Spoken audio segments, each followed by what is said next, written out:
munaasabadan oo ahayd mid shahaadooyin lagu guddoonsiinayay arday Soomaaliyeed oo dhamaystay tababar ay ku baranayaan caymiska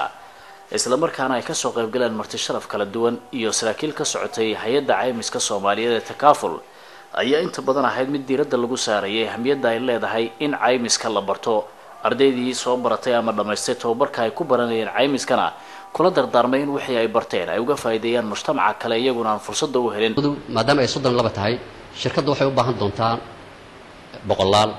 waxay u baahan doontaa mustaqbalka dhow inay gaaraan dhowr kun marka baahida inta la eg iyo tirada yar ee hadda maaragtay ugu horeysay annagana sharaf ay noo tahay ayagana waxay u tahay sumcad iyo wanaag ayagoo ay noqday dadkii ugu horeeyay ee 32 qof qaata insurance and Takaaful aqoonteedii marka aad iyo aad ayaan maaragtay noo farxad gelinaysaa shirkad ahaan shirkadu intaan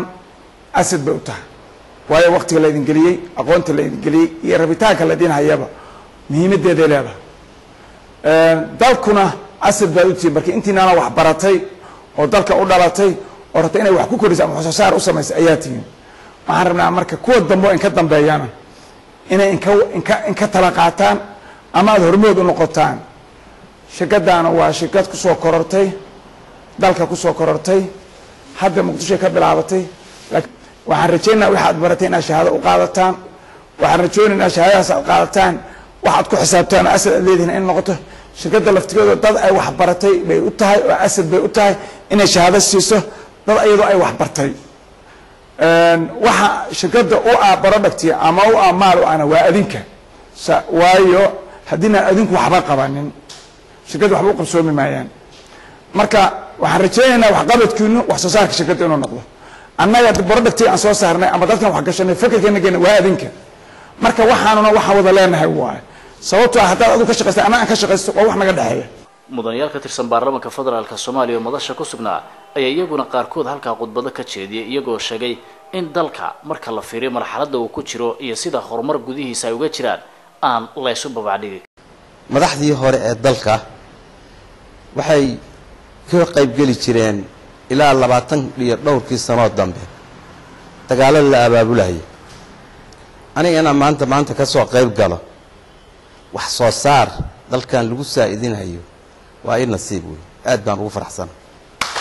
maanka la sugaaya dalkan lagu sugaaya cashuurtaas lagu warmarinayo maxaa yeelay amaan ma sugmi kara askariga haduu sahelay mushaarka xaqu ka imaanaya shirkadana kale ka imaanaya markii la sameeyo shirkado noocan oo kala oo ay bataan hadda tan waa insurance laakiin markii warshado la sameeyo shirkado la sameeyo beeraha oo la sameeyo shirkado xoolaha oo la sameeyo shirkado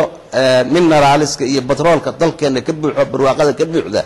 oo mid walba cashuur laga qaado dalkan xaqu waa markii ugu horeysay hay'adda caymiska Soomaaliyeed ee Takaaful ay tababar u qabato arday Soomaaliyeed kuwaas oo la barayo sida ay markaa uga mid noqon lahaayeen ama uga qayb qaadan lahaayeen arrimaha caymiska haddii ay dhacdo in si toos ah dalka oo dhan uga hirgalo seminaarkan waxaa ka soo faa'iidnay waxyaabo fara badan fikrad maqneed muddo 22 sano oo maanta waddan ku soo kordhay taasoo ah in wax laga fahmo insurance ama Islamic insurance Takaaful taas ayaan wax ka fahnay taasoo muhiim ah waddanka laga yaabo ardayda intooda badan inaysan fikrad ka haysan waayo waddanka in badan ayuu ka maqneed Takaaful waxa la dhahaa waxaanu fahanay aragtida la dhahaa Takaaful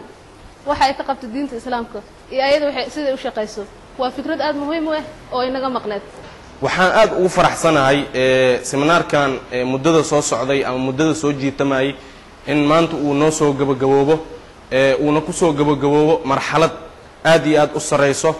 taasoo aan ka qaadnay farxad iyo maskax badan iyo experience badan maxaa yeelay Soomaalidu waxay dhahdaa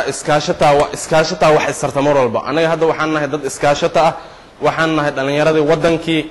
waxaan nahay dad mar walba isku xiran waxaan rajayn doonaa mar walba inaan isku xirnaano bismillaahir rahmaanir rahiim magacaygu waa Cabdirasaaq Sheekh Maxamed Xasan